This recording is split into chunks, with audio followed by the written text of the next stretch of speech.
Hello, Gary Crowley here with step 2 of Achilles tendon pain relief, where we basically try to end nerve pathway irritation in step 2, which means we want to prevent that nerve that feeds your Achilles from getting yanked on from its origin all the way down to your Achilles tendon.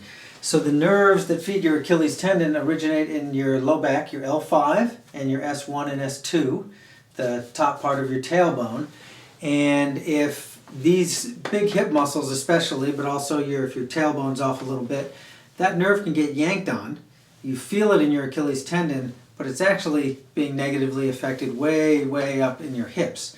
That's why a lot of times you can work on your Achilles and it doesn't really do anything, but suddenly you stretch your hips or do a little nice stretch on your low back and your Achilles tendon won't hurt anymore.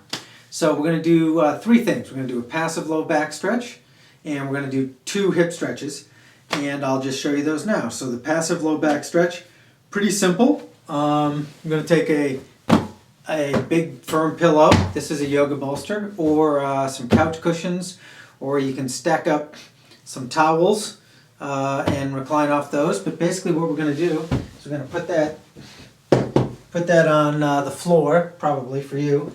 Put a pillow here to support your head so you can be nice and comfortable. And then you're going to lie over this bolster or this set of pillows with your basically your low back hanging over the edge of this, but with most of your weight of your hips actually on the floor or on the table. You don't want your low back hanging in midair with all this weight. So most of your weight is basically in your hips, but 10-15% of it is giving you a little bit of traction in that low back and tailbone area. So get nice and comfortable here. You want your head nice and supported, and then you're going to put your soles of your feet together, and then you're going to take a pillow on each side and just support these knees and legs a little bit so that you feel a little stretch in your groin. You know, it depends how flexible you are. For me, that's about right. I can feel a stretch, but it's not yanking too much, because I mostly just want to relax and tell my body to relax as much as I can in this stretch. Stay here for probably 5 minutes.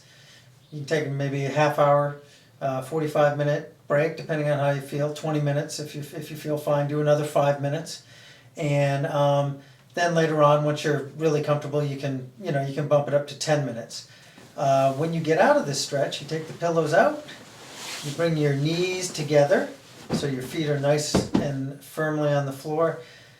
Roll over on one elbow and then come out of the stretch gently. You want to take your time because your low back might actually be a little stiff and need a second to get back in harmony with gravity there. So now that your low back is released, what we want to do is just stretch those hips that may be grabbing on your low back and your tailbone. And quite simply, the reclined hip stretch. Cross one leg over the other, same arm as the leg that's crossed is going to go over your shin. This hand I help pull the leg toward me so I can get into this stretch a little better. And basically I shoot this hand over my shin and ideally I can get my crux of my elbow up there. Then I take this hand and I shoot it through. And if I just hold that, I can feel that in my hips. Hold this for 15-20 seconds. You can even push your leg a little bit and relax, push and relax a little bit. That'll help the muscle let go. Do the other side. Do that for 20 seconds. Come back. This one will be looser from doing the other side. This one will be looser. You can do that 3-4 rounds. You can't do that stretch too much. You can do it multiple times a day. And then after you do that one, usually right after you do that one, you do this seated hip stretch, legs at 90 degrees. Never want to feel it in your knee. If you feel it in your knee when you do the stretch, move your foot so you don't. Basically, you're just leaning over your shin from your knee to your foot. You find where it's tight. You'll tend to feel it in here, and you'll feel it deep in your butt. And that's a nice stretch. And just like on your back, you switch it up to the other side a little bit. This side's tighter. Do that a little bit. Switch back. This side will be freer from doing the other side. Switch back. Okay, so I'm about to show you a really good hamstring stretch. Best hamstring stretch I've ever found.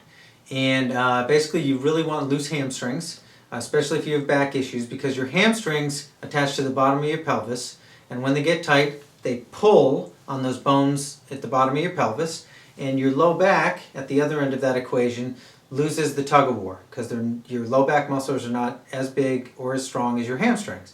So if your hamstrings are loose, your low back can relax, and you generally don't have low back issues if everything else is free. So what we're going to do here is I'm going to have you, basically with the weight kind of in the balls of your feet, I'm going to have you just drop into a hamstring stretch. You might be here, it's fine.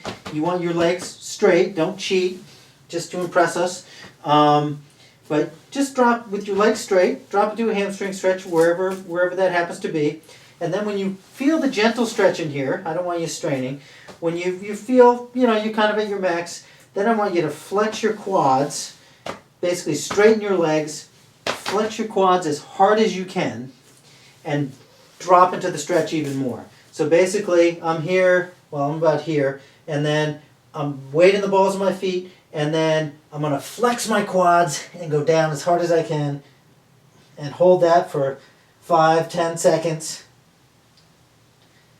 And come back up, and then do it again, and you'll find you're flexing these as hard as you can is the key, because that tells your brain to let your hamstrings go, because these work off each other. Flex those, helps those let go, and basically I feel this all the way up my back. So that whole line of tissue is going to let go, so then my low back can relax, because it's not being pulled on by all these big strong muscles. So that is the best hamstring stretch I've ever found, and if you do that, you can't do that stretch too much. If you did 3 sets of that 10, 15 times a day, very quickly, you'd probably have no more back issues if you just did that alone. But I think you got to do those hip stretches and everything else I showed you, because who knows what you're doing out there. But thank you for your time. Now go back, review what worked, what didn't, what needs more work, and I look forward to hearing how it goes. Thank you.